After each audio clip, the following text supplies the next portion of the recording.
Okay ഏറ്റിരിക്കുന്നു. അതെന്ത് ചോദ്യ?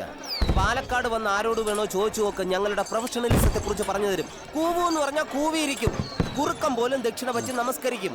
അപ്പൊ ആളൊന്നിന് 200 രൂപ മറക്കണ്ട. എന്താണ് സരസപ്പ കോള്? നിയമസഭയിൽ പോയി കൂവാൻ? നിയമസഭയിൽ പുറത്തുനിന്ന് ആളെ വേണ്ടല്ലോ, അവിടെ തന്നെ ഉണ്ടല്ലോ തുണിപൊക്കി കാണിക്കാനും തെറി പറയാനും കൂവാനും ഒക്കെ ഉള്ള ആളുകൾ. ഓ, ഞാനത് പറഞ്ഞു. ഇത് നമ്മുടെ സൂപ്പർ സ്റ്റാർ രമേശിന്റെ മാനേജർ. എന്താ കോള്? നാളെ മെഗാസ്റ്റാർ രാമുവിന്റെ പടം റിലീസാ. നമ്മുടെ പാലക്കാട് പ്രിയദർശിനിയിൽ ആ പടം കണ്ട് കൂവാൻ 100 പേരെ വേണമെന്ന്. അതെങ്ങനെ പറ്റും? ഈ രാമുവിന്റെ മാനേജറിന് അയാളുടെ പടത്തിന് കൈയടിക്കാൻ വേണ്ടി 100 ആൾക്കാരെ വേണമെന്ന് പറഞ്ഞിരിക്കാം. രണ്ടെണ്ണത്തിന് കൂടെ ആളെ തെയ്യൊന്നും. അയ്യോ, അത് പ്രശ്നമാവുമല്ലോ. അതില് ടെൻഷൻ വേണ്ട. രാമുവിന്റെ പടമല്ലേ, 3 സീൻ കഴിയുമ്പോ കൈയടിക്കാൻ വന്നവർ തന്നെ കൂവിക്കോളും. ശരിയാ. നീ ആ പൈസ എടുത്ത് എല്ലാവർക്കും കൊടുത്തേ. സരസപ്പ എന്റെ പൈസ. പിന്നെ നാളെ വൈകുന്നേരം കൃത്യം 6 മണിക്ക് എല്ലാവരും ടൗൺ ഹാളിലെത്താൻ പറയണം. 6 മണിക്കല്ലേ? അവിടെ എന്താ പരിപാടി? എടാ, നാളെ അവിടെ കവി സമ്മേളന. കുറച്ച് ബുദ്ധിജീവി ലുക്കുള്ളവരോട് കൂട്ടിക്കും. കവിത കേട്ട് തലയാട്ടാനുള്ളതാ.